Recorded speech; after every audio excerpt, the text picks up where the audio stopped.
నమస్తే. నా పేరు కృష్ణంరాజు వివిఆర్. అమరావతి నారా చంద్రబాబు నాయుడు గారి కలల రాజధాని.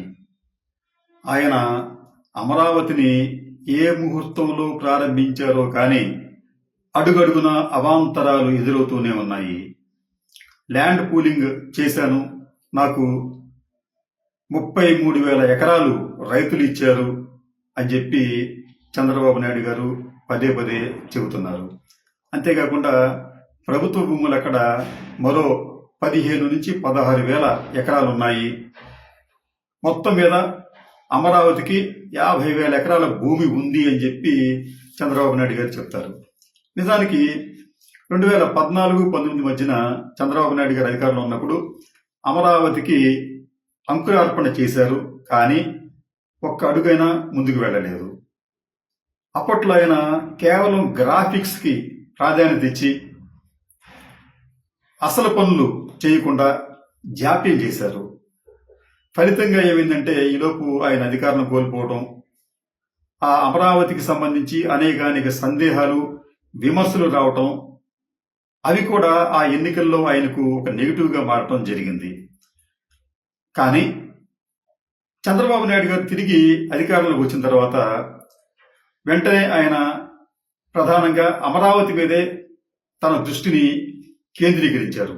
ఈరోజు రాష్ట్రం అనేక సమస్యలు ఎదుర్కొంటోంది. ఇచ్చిన వాగ్దానాలు నెరవేర్చలేకపోతున్నారు. ఉద్యోగులకు సకాలంలో జీతాలు బత్యాలు ఇవ్వలేకపోతున్నారు. అనేక బిల్లులు పెండింగ్ లో ఉన్నాయి. ఈ 6 నెలల్లో ఈ ప్రభుత్వం దాదాపు రిజర్వ్ బ్యాంక్ నుంచే దాదాపు 70,000 కోట్ల రూపాయలు లోన్లు తీసుకుంటే ఇతరతర బకాయిలు 40,000 వరకు పెరిగిపోయినాయి. అంటే దాదాపు 1,10,000 కోట్ల రూపాయల అప్పులు, బకాయిలు ప్రస్తుతం ఈ 6 నెలల్లో చంద్రబాబు నాయుడు గారి ఎన్డీఏ ప్రభుత్వం చేసింది.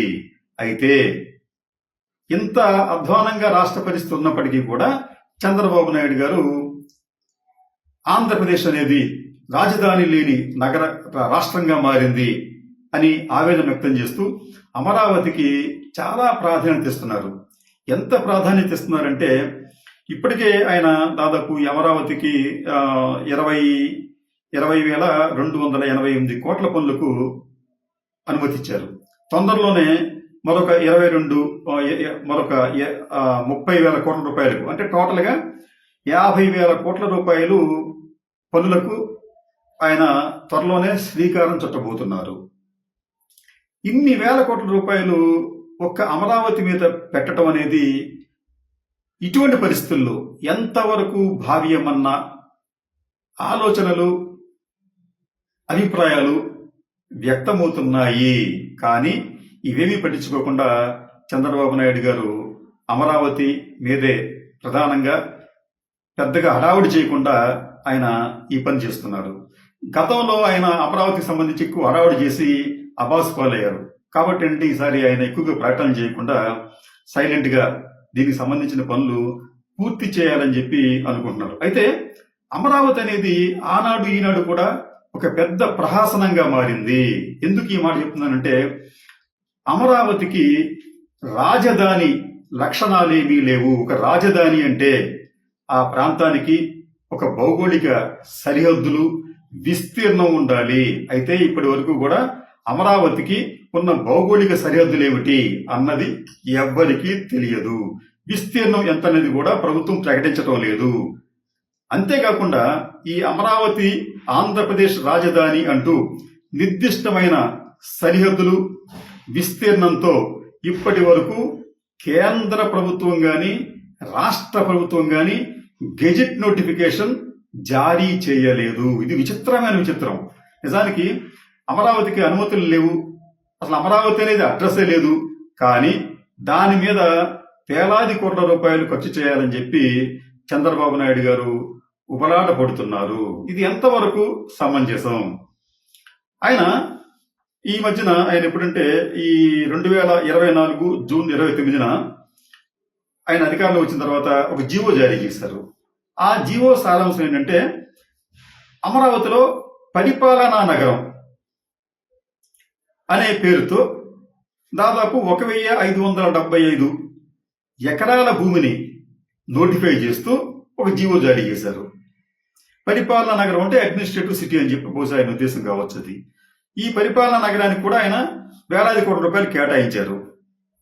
అయితే ఈ పరిపాలనా నగరమే మొత్తం అమరావతి అవుతుందా, లేకపోతే మొత్తం అమరావతిలో ఈ పరిపాలనా నగరం భాగం అవుతుందా అనేది ఒక క్లారిటీ రావాలి. ఎందుకంటే చంద్రబాబు నాయుడు గారి లెక్కల ప్రకారం మొత్తం అమరావతి అనేది సుమారుగా 50,000 ఎకరాల ప్రాంతంలో ఉంటుంది. కానీ 2024 జూన్ 29 ఇచ్చిన జీవోలో ఈ పరిపాలనా నగరానికి 1575 ఎకరాలు మాత్రమే నోటిఫై చేశారు. అయితే దీన్ని రాజధానిగా మనం భావించలేము. ఎందుకంటే ఇది నిజంగా రాజధాని అయితే దిస్ ఇస్ ది క్యాపిటల్ అని చెప్పి రాష్ట్ర ప్రభుత్వం, కేంద్ర ప్రభుత్వం కూడా ఈ గెజెట్ నోటిఫికేషన్ అంటే రాజపత్రాల్లో దాన్ని నోటిఫై చేయాలి, చేయలేదు. ఎందుకు చేయడం లేదు? ఇది ఒక మిస్టరీ. అది రాజధాని కానీ లేకపోతే రాజధానిగా ఇంకా అధికారికంగా రాజముద్ర పడని అమరావతి మీద ఎందుకు ఇంత ఖర్చు పెడుతున్నారు? ఖర్చు పెట్టడం అనేది చట్టబద్ధంగా జరుగుతుందా అని ప్రశ్నించే నాదుడే ఈరోజు రాష్ట్రంలో లేరు. దీనికి సంబంధించి అసెంబ్లీలో కూడా చర్చ లేదు. వారు ఏమి చెప్తే అదే వేదంగా మారింది. ఇక్కడ మరొక మోసం ఏమిటంటే అమరావతికి సంబంధించి అసలు అమరావతిలో ల్యాండ్ పూలింగ్ సిస్టంలో ఎంత భూమిని సేకరించారు? చంద్రబాబు నాయుడు గారు, ఆయన మంత్రివర్గ సహచరులు పదే చెప్తారన్నమాట. రైతులు అమరావతికి సహకరించారు, మమ్మల్ని చూసి దాదాపు 33,000 ఎకరాల భూములు ఇచ్చారు ఏమి ఆశించకుండా అని చెప్పి చెప్తారు. ఎప్పుడు వినే మనం పాత పాటే అది. అయితే నిజానికి రైతులు 33,000 ఎకరాలు ల్యాండ్ పూలింగ్ ఇచ్చారా అంటే ఇవ్వలేదు. ల్యాండ్ పూలింగ్ అంటే భూ సమీకరణ ప్రక్రియ ఇంకా పూర్తి కాలేదు. భూ సమీకరణ ప్రక్రియ పూర్తి కాకుండా అమరావతికి ఒక రాజధానిగా నోటిఫికేషన్ ఇవ్వడం సాధ్యం కాదు. అందుకనే వారు జాప్యం చేస్తున్నట్లుగా కనిపిస్తోంది. సరే, ఎందుకు ఇవ్వలేదు రైతులు అంటే రైతులకు ఇప్పటికీ కూడా ఈ భూ సమీకరణ పట్ల వారికి అనేక అనుమానాలు ఉన్నాయి. అందుకనే వారు ఈ భూములు ఇస్తామని చెప్పినప్పటికీ కూడా అధికారికంగా వాటిని తమ భూముల్ని సిఆర్డిఏకు రిజిస్టర్ చేయలేదు. అలాగే సిఆర్డిఏ ఇచ్చే రిటర్నబుల్ ప్లాట్స్ అంటే కమర్షియల్ అండ్ రెసిడెన్షియల్ ప్లాట్స్ ఉంటాయి వారికి, వాటిని కూడా తీసుకోలేదు. అంటే ఇక్కడ ఏం జరిగిందంటే భూ సమీకరణ ప్రక్రియ అనేది పూర్తిగా జరగలేదు, ఇంకా జరుగుతూనే ఉంది. ఇంకా రైతులు ఇస్తాము ఇవ్వం అనే ఒక ఊగిసలాటలో ఉన్నారు. ఒక అంచనా ప్రకారం ఇది కూడా వాళ్ళు ఏంటంటే సిఆర్డిఏ స్పష్టంగా చెప్పట్లేదు అసలు ఇప్పటి వరకు ఎన్ని ఎకరాల భూమిని సిఆర్డిఏకు రైతులు అప్పగించారంటే చెప్పట్లేదు. కానీ దీన్ని మనం రిటర్నబుల్ ప్లాట్స్ ఆ లెక్కన చూస్తే మనం దాదాపు ఈ 33,000 ఎకరాల భూములు రైతులు ఇచ్చుంటే దాదాపు 65,000 నుంచి 66,000 రిటర్నబుల్ ప్లాట్స్ ని సిఆర్డిఏ వీరికి రిజిస్టర్ చేయాలి. కానీ వారు ఇప్పటిదాకా చేసింది సుమారుగా 40,000 రిటర్నబుల్ ప్లాట్స్ మాత్రమే. అంటే 40 నుంచి 42 అంటున్నారు. అంటే దాదాపు 20 నుంచి 21,000 ఎకరాలకు మాత్రమే రిటర్నబుల్ ప్లాట్స్ ని వారు ఇచ్చారు, కాగితాలు చూపించారు రైతులకి.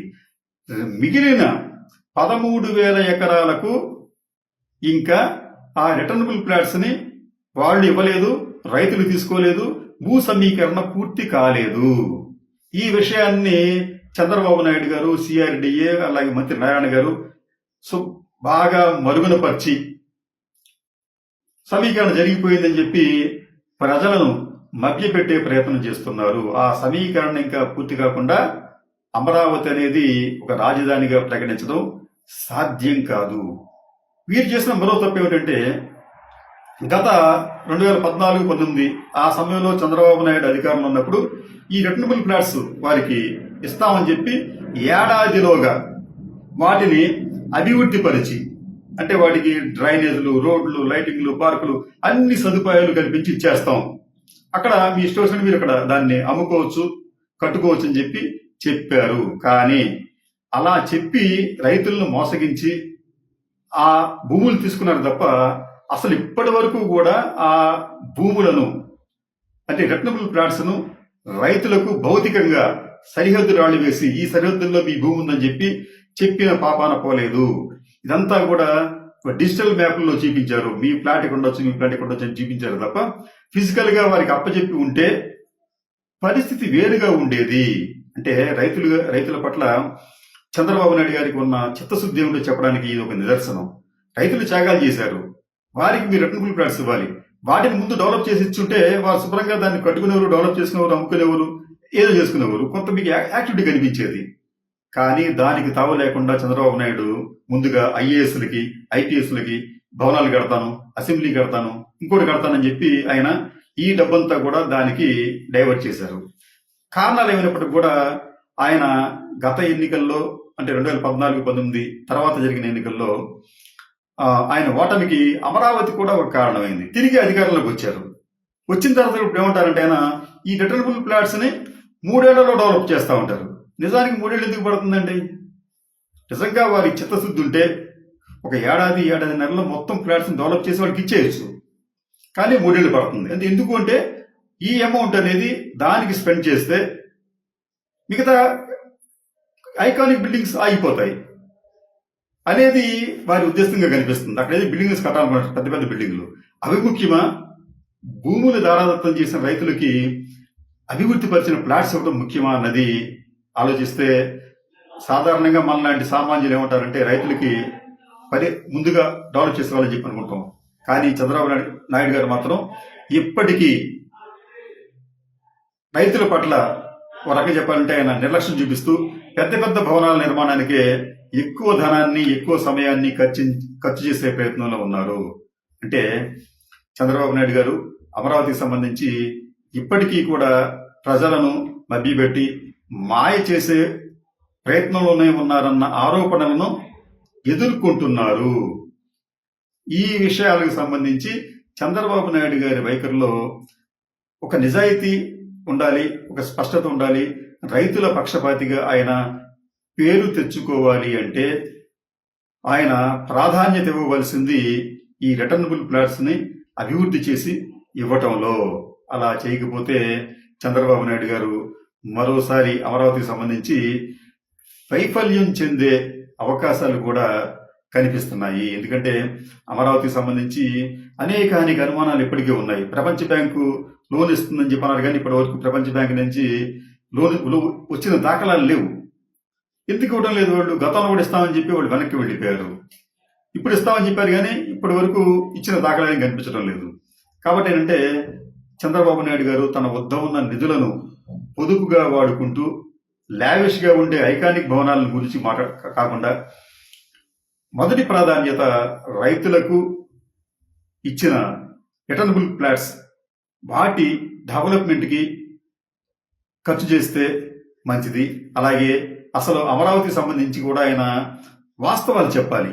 ఎందుకు ఇప్పటి వరకు కేంద్రం కానీ రాష్ట్రం కానీ గెజిట్ నోటిఫికేషన్లు ఒక స్పష్టమైన సరిహద్దులు, ఒక స్పష్టమైన విస్తీర్ణంతో ఇవ్వలేకపోయారు. అలా ఇవ్వకుండా ఈ ప్రాంతానికి రాజధాని పేరుతో వేలాది కోట్ల రూపాయలు, అంటే ఫస్ట్ ప్రారంభ దశలో 50,000 కోట్ల రూపాయలు ఖర్చు చేస్తామని చెప్పి ఈ ప్రభుత్వం చెబుతుంది. అంటే దానికి ఉన్న చట్టబద్ధతపై కూడా సందేహాలు వస్తున్నాయి. కాబట్టి ఈ సందేహాలను నివృత్తి చేయవలసిన బాధ్యత ఈ ఎన్డీఏ ప్రభుత్వంపై ఖచ్చితంగా ఉంటుంది. నమస్కారం.